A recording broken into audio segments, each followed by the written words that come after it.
Hello everyone, my name is Seth, and today I'm going to give you my review of Sinners.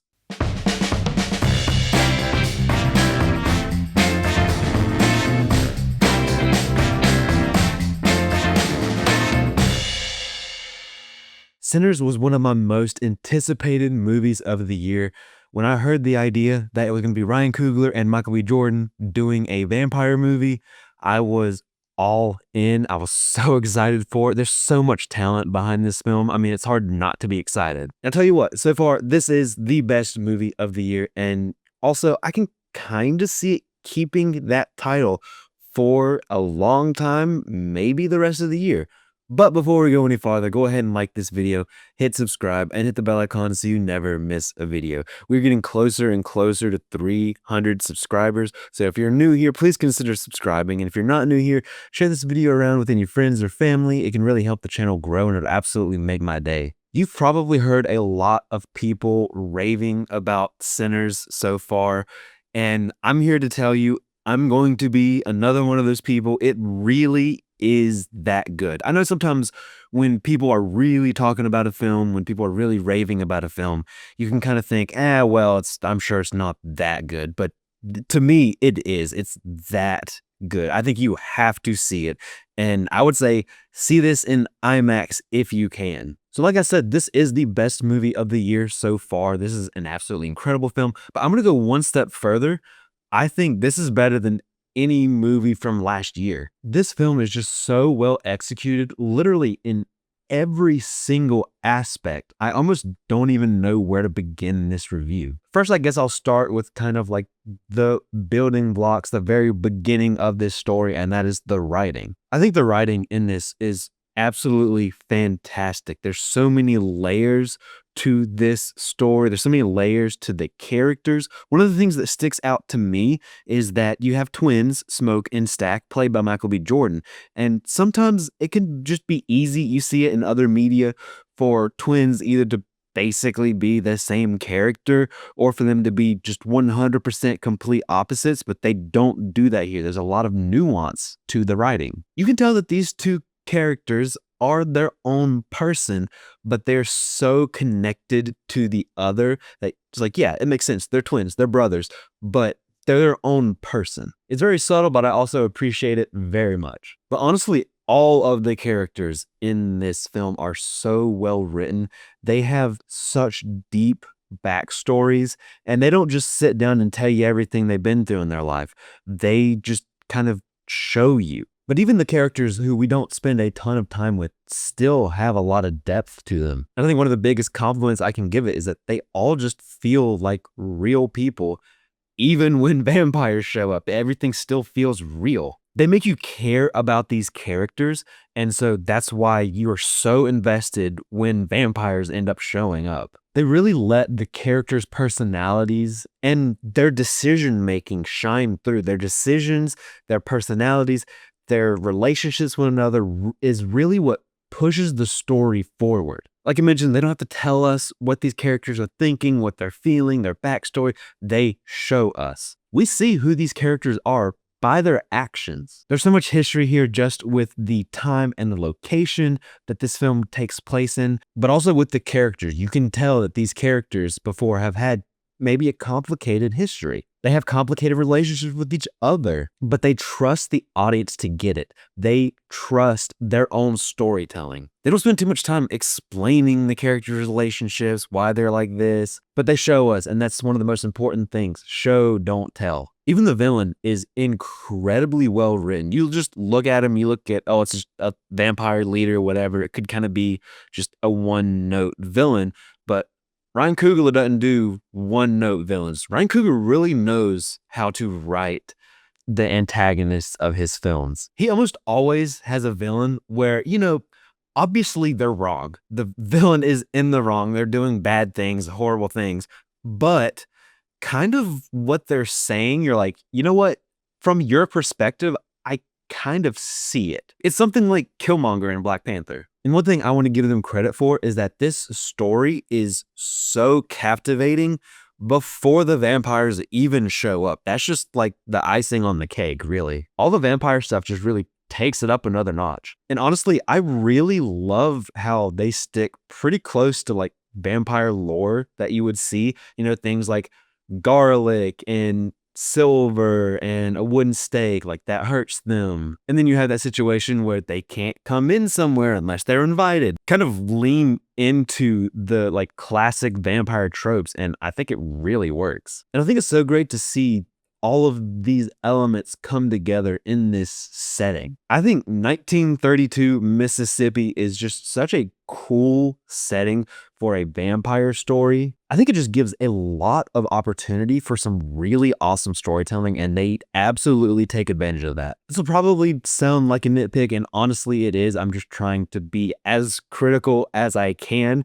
but really my only complaint with the story is that at the end, I feel like there's a couple of questions that I don't necessarily think are addressed that I have. With something that happens in the ending, I wish there was a little bit more explanation. I feel like at this point, it's something that I'm going to have to hear from Ryan Coogler after the fact as to why certain things happened. But that's not like a big thing. It's just I wish things were a little bit more clear. I absolutely love the way that they incorporated the music into this story. I'm a musician. I love music. You can see my keyboard in the back of all my videos right here. I have a guitar downstairs. I got a couple of other instruments over off to the side over here. I love music, and I love how central music is to the story, and they don't really highlight that much in the trailers. So this was an awesome surprise. They kind of base this off these stories from different cultures where when certain people play music,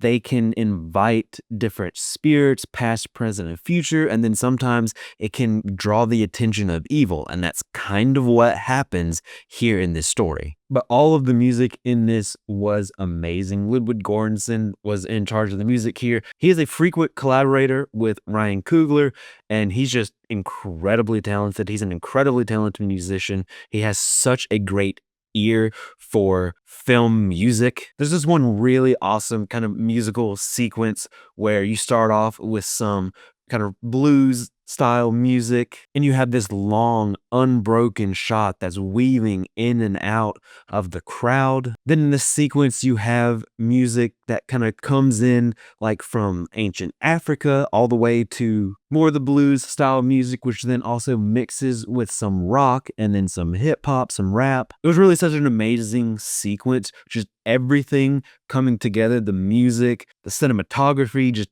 everything was awesome. And the cinematography is not just awesome in that one scene. It's awesome all the way through this film. I think really my only complaint there would be there's like maybe like a 30-second little sequence during some action where I got a little bit lost in the action. I got a little bit lost as to where different characters were.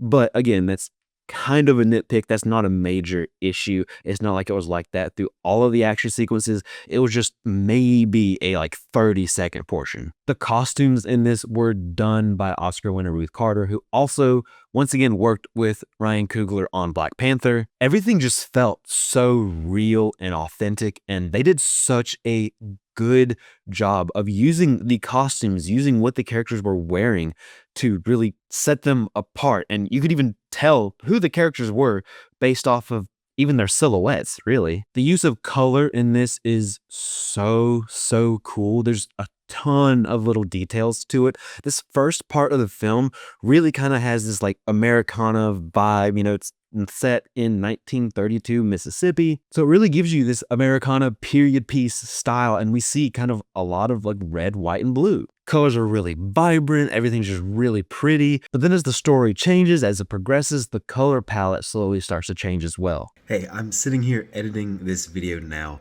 and I just thought of something I meant to mention during my review, and that's I'm very impressed with all of the southern accents in this. If you can't tell, I probably have a little bit of a southern accent. I am from North Carolina, and I feel like being from the South, I can very easily pick out a bad southern accent, but all of these were absolutely fantastic.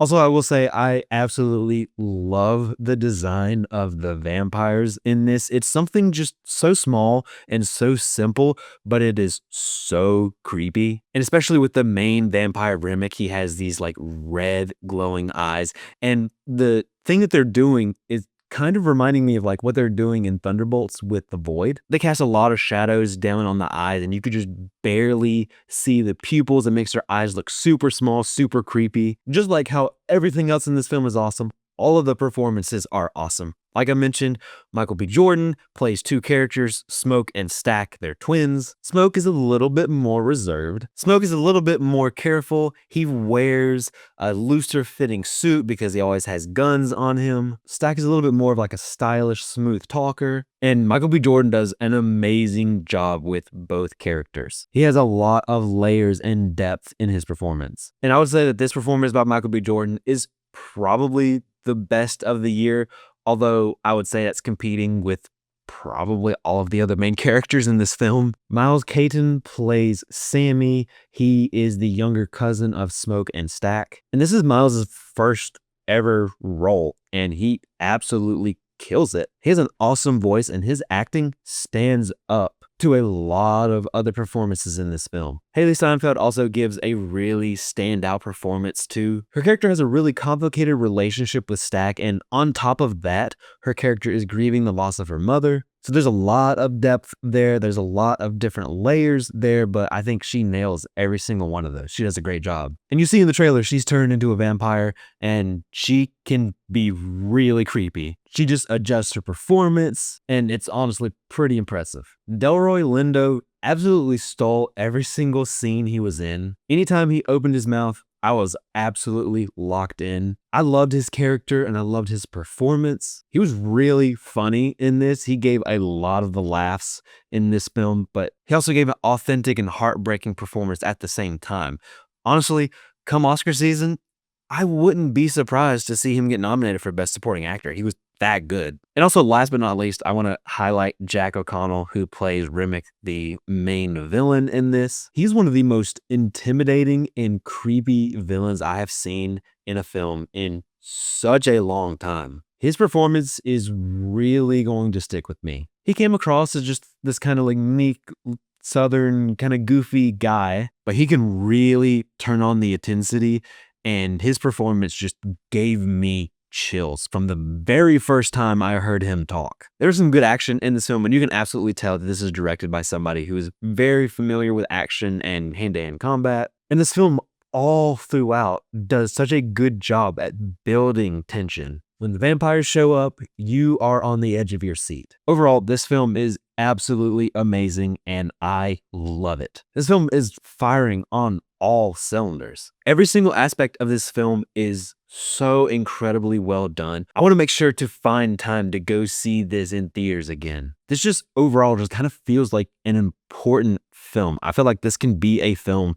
that you show film students. This might be Ryan Coogler's best film, and that's a tall task because I really don't think he's ever missed. He's an incredible filmmaker. Ryan Coogler is such a talented writer and director, and I love this film, and I can't wait to see what he does next. If you couldn't guess, I'm going to give Sinners a 5 out of 5. But that's it. That's my review of Sinners. Have you seen this film? Let me know what you thought in the comment section down below. Did you love it as much as I did? I'd love to have a conversation with you about it. Thank you so much for watching. I really appreciate it. Don't forget to like this video, hit subscribe, and hit the bell icon so you never miss a video. You can follow me on social media pretty much anywhere at CinemaSeth, and I'll see you next time.